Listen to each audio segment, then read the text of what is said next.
We're on, fantastic. Hi guys, Joe here with The Local Perspective, introducing a brand new thing we're doing, if you like, which is going to be called Live with The Local Perspective. As per that first word, live, as you can tell, this is 100% live. So if anything goes wrong during this, we don't have a second take, so bear with us. We're really excited about what we're going to be doing and who we're going to be speaking to today, but as I said, it's all live, so bear with us. On that note as well, like any good live shoot, we have equipment malfunctions happening today, and so if the camera all of a sudden spazzes out of control, bear with us, we'll get it back, but as you can say, let's roll with it and see what we can do. So first things first, we are here today with our very first Live with The Local Perspective with a gentleman called Denton. Denton owns a company called Hunker based here in Nashville, Tennessee. We've been long-time fans of Denton and his designs and his work, and you've probably seen him on our Instagram page a few times. But we'd like to dive in a little bit more today and find a little bit more about the man, a little bit more about the process, and a lot more about his company. So follow me back here and we're going to check out Denton and Ashley. Guys, hiya. Denton, so good to see you again, bro, all right? Ashley, so nice to meet you today as well. We're going to have a quick sit down here and let's have a chat. Guys, tell me about Hunker Bags. For anyone who doesn't know what it is, tell me about it. All right, so, well, me, Hunker is my last name, and I make bags. I make high-end bags by hand, by sewing machines out of my shop here in Nashville. And we just believe in great products that last a long time, that are unique, that are made with intention, with a purpose, to make people feel good and want to travel, have a sense of adventure. And we just love bags, and we like making them. It's not a bad thing. My wife loves bags, so I know she's a fan of you guys. When did the company start? So we officially started in April of 2015. And so I guess we've been in business for almost 4 years now. Fantastic. Ashley, have you been there the whole time with him? No, so I just moved to Nashville about a year and a half ago. Where did you move from? Los Angeles. Oh, wow, okay, cool. Yeah, so my background is in the fashion industry. Okay. I'm also a fashion blogger and a marketing director for another local company here in town called Good Die Young. Okay, fantastic. So it kind of just made sense that we would collaborate together and work on designs and. Yeah. So how do you guys kind of split the roles between Hunker? How have you done that? Yeah, it's been pretty easy, honestly. Yeah. I mean, Ashley is starting to learn how to sew. I'm terrible. She makes all the bags. Yeah. I can't. Yeah. But with my marketing background, I sort of took over our social channels and branding and photography and lookbooks for us. Yeah, she's an amazing photographer, so that was a huge plus. Fantastic. So the main sort of design and everything, Denton, sits with yourself? Yeah. The design process, we kind of go back and forth with it. A lot of the other things that I've designed before we started working together, we still have. And but yeah, we collaborate on the design. You know, I come in here, we'll talk about, you know, what has inspired us, where do we want to go, and then we kind of just start drawing down the ideas and hashing it out. And then I physically make every bag that ships out. Okay. So when an order comes in, I sit down and make it. And so when we're coming up with a new design, make the prototype. Well, we really love the look of your workshop here. Would you mind kind of taking us through some of the areas you have set out here and maybe the process of a bag from start to finish? Sure, yeah. Awesome, let's do it, guys. Yeah, so this is you know, we're kind of like a homegrown bag business. You know, we're not fancy.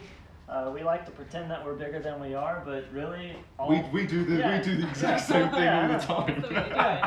But at the end of the day, we work in a garage. We work at nighttime. We work during the day, on the weekends, and it's a lot of fun. But here we are in just like our little backyard oasis. Yeah. So I'm kind of seeing a big workbench in the middle here, where obviously a lot of things happen, and a few more workbenches. I love this little setup here with the sewing machines. This is fantastic. Yeah. I see a lot of templates. I see a desk over here. Would you say your designs start at this desk, at this desk? Where do they start? Well, you know, the design starts really wherever has inspired us. Sure. I mean, whether that's, you know, just going for a walk or going on a camping trip or just seeing a piece of fabric. So I see a lot of pieces of fabric sitting out here, and I presume these are different elements of the bag.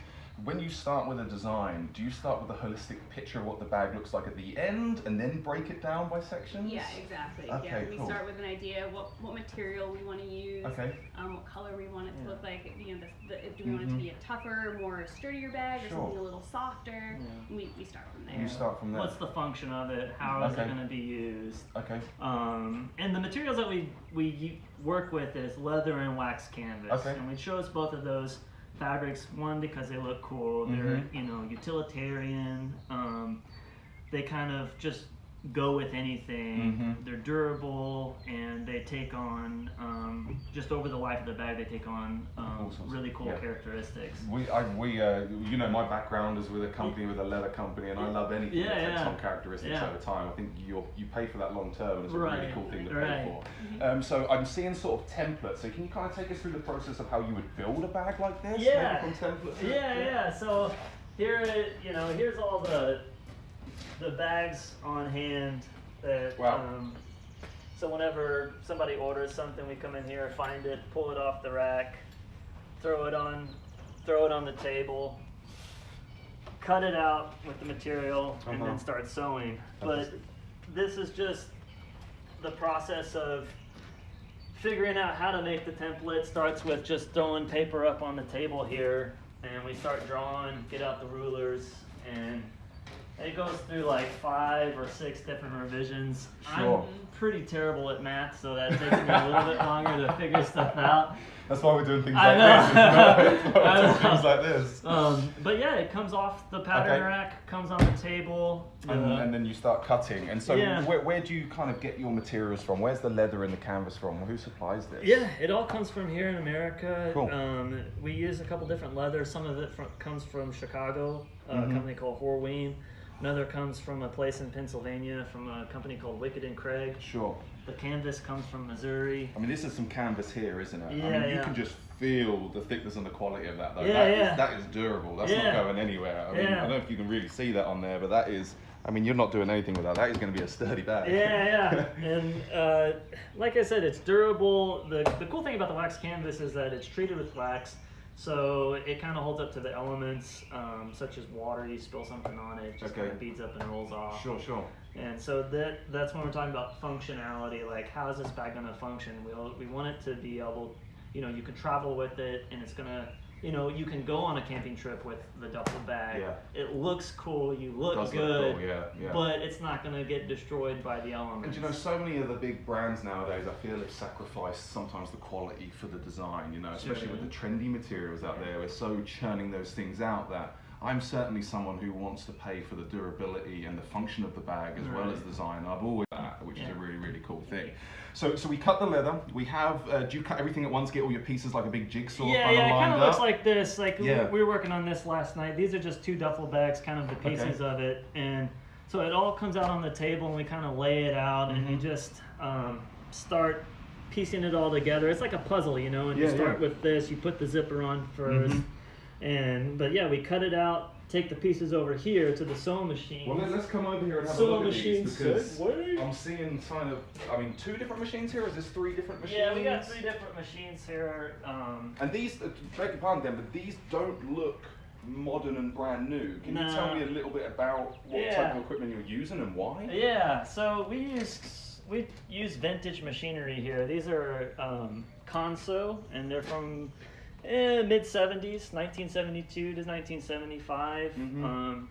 They're like car engines, man. I mean, they're solid cast iron machines, and they are strong and push through lots of leather and canvas. Oh, they look heavy as well. Yeah, they're definitely heavy, but they each have their own function. So this is the main one. This is where we do most of the sewing.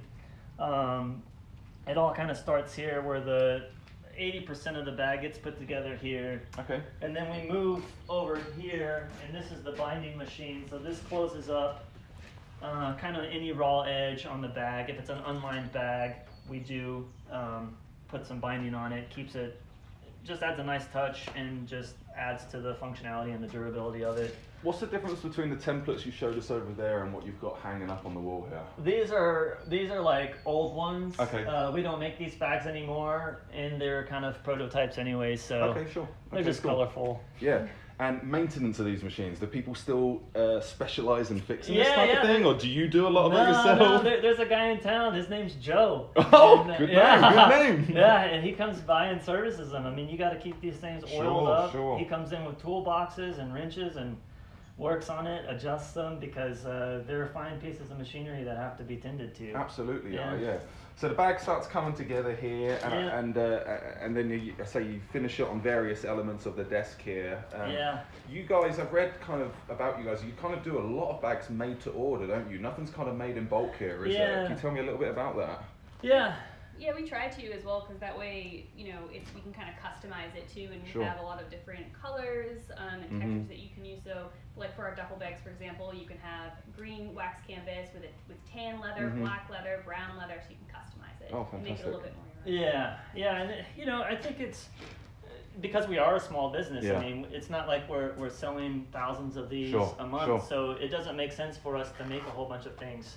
And I think it just adds to the personal touch of it. It's like it's so hard as consumers nowadays, especially everything's digital and online. It's like you don't really feel connected to the company. So I think it's neat that when a customer knows, they go online, they can find the bag that they want, they order it, and then like I'm sitting at my desk, I get the order, I'm like, oh, whoopee! And then I immediately can start working on your bag for you. And it's just like it's kind of weird, because it is personal, but people don't get to see it. But I think that's the neat part about being made to order is that, because when somebody does place an order, it takes anywhere between 1 to 3 weeks for me to get the bag made and shipped out. So you have to be patient and wait for it. So small business in Nashville doing bag design. How has Nashville as a city, how's that been in Nashville? Because Nashville's cowboy boots and honky tonk is what a lot of people think. What's it like being a fashion brand in Nashville? Yeah, well, I'm originally from Dallas, Texas. Ashley's from Boston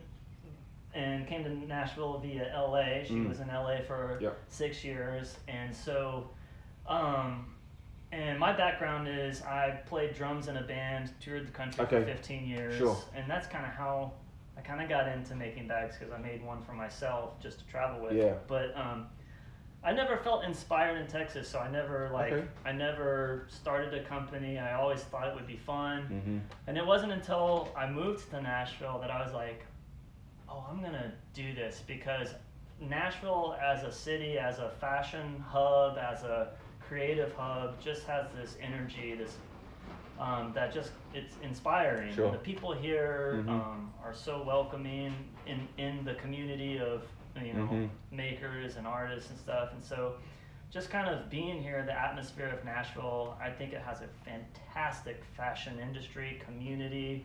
It's growing too. It is. Which is really, it's an exciting time to be a fashion brand in Nashville. I think it's just going to keep growing. Growing. We'll see more and more, hopefully, business owners like this. Of course, and we've got, is it this week Nashville Fashion Week is in town? Last week? So that's that would be unheard of some years ago. So it is definitely becoming more of a destination. And I think the fashion industry. The beauty of Nashville too, as like a fashion industry, in any industry, music, art. Sorry, the AC. Welcome to live TV. Tornado. Is that unlike some cities like, bigger fashion cities such as maybe New York or LA, it's more competitive. Everybody it's like, you kind of like, oh, you do that, I do that, so we can't really be friends. But here it's like, a lot of my friends make bags, like Lachlan Leather Works, he does leather work, Oil and Lumber, they make great stuff. We're all kind of in the same industry, making slightly different things, but yet we're all really good friends, supporting each other. Hey, where'd you get that from? Hey, how do you do that? And so it's a beautiful, it's just beautiful. So we came to look at bags. Have you got some final products you can show us what they look like when they come together? So over here on the rack, so because we do mostly made to order, we never really have like a massive stock of things. And, not until like the holiday season or something that we start gearing up for festivals or markets like Porter Flea. Is that something you told me earlier? Something you might have coming up soon? Is it Porter Flea? We'll probably do summer Porter Flea, which is, we love Porter Flea. And, that's good. The holiday market and stuff. So, but on just a normal day, we don't have a lot of stock. But here's kind of what started the business is the duffel bag, you know.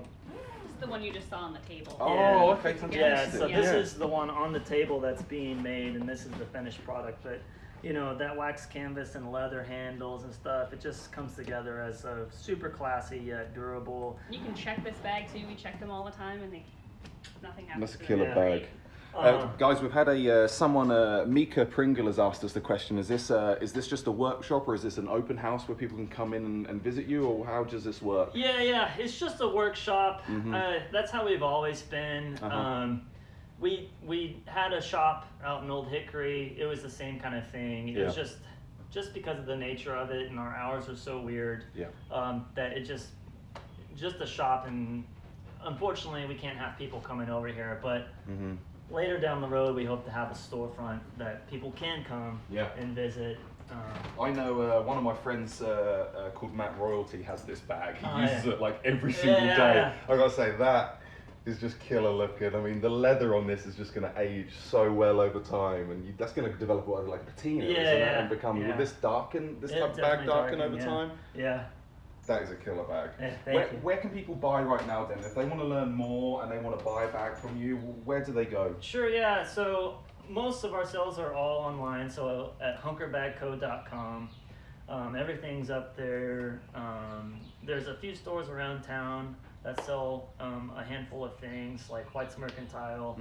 But other than that, it's just all online, unless if you're able to make it out to one of the markets like Made South or Porterfleet, where we love doing, because it's, you know, I know it's hard for people to look at something, especially with, I mean, I'm not going to kid myself, this stuff is kind of expensive, and it's hard to look at it online and go, oh, I need it. Sure. So it's always fun for when we can have a place where people can come and touch it, feel it, hold on to it, and see themselves and see how good they look with it. You know? Well, you take one of those bags, and I don't know if you'd had a look here, Luke, and you take this Harley Davidson. I can't see how anybody wouldn't want that sort of whole setup. Yeah, right. I mean, that is a gorgeous looking bag. You are the epitome of a great Nashville designer. Right, I really love it. We actually don't ride it. It's just here for looks. It's a killer looking bag. No way, man. Yeah, we take this thing out as much as we can. Good. So just tell me real quick. Big picture, high picture, what would you love this to become? Where would you love to take Hunker Bags in the future? We'd love to have a shop Mm-hmm. in town with our goods and other local goods too. Sure. That's really the goal, is to have a storefront. Fantastic. And sell internationally. That'd be great too. Yeah. I mean, more sales internationally would Yeah. be great. So Yeah, absolutely. I think, like anything, obviously, we start a business to hopefully one day make a living off of it, right? You know, we're hustlers. And so we're still hustling, but I think the end goal here is to create a sustainable, viable business, not just to, because we like making bags and stuff, but also just having the ability to create jobs for other people. Because, we just would love to have people in the community. We'd love to give them a place to come and work that we have so much fun at, and like that other people enjoy that too. So creating a great business is just kind of our end goal, and having a shop. And it's a really good end goal. I can appreciate that a lot. I'm passionate about building good business as well, and so I can agree with you. We've got another question here from the personal finance coach. Do you add personalization to your products, such as initials or anything? Yeah, no. That was I think that's fine. No.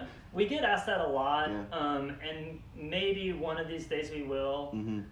Due to the nature of some of the bags and the design, like the wax canvas, we can't really add personalization to that because nothing really sticks to it, such as like foil stamping or something, or embossing. But we're gonna probably look into trying to do that, because I know it's something that people do want to have and do like, but currently right now we don't do that. Fantastic. Yeah. Okay, well guys, thank you so much for chatting to us today. Thanks for having us. I love learning about you guys. I think this is such a cool business, and we look forward to maybe catching up down the road and seeing what else you guys are up to, and maybe seeing you at Porterfleet in the summer. Yeah. Does that work?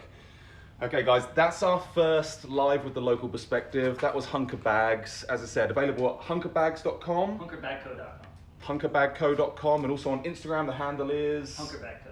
Hunker Bag Co. Fantastic. Check them out, guys. We're big fans. Everybody should be big fans. We've got 3 more of these coming up this month, guys, so stay tuned on live with the local perspective. That went really, really smoothly. Peace. Have a good day, everyone. Yeah, Joe, you're the man. That was great.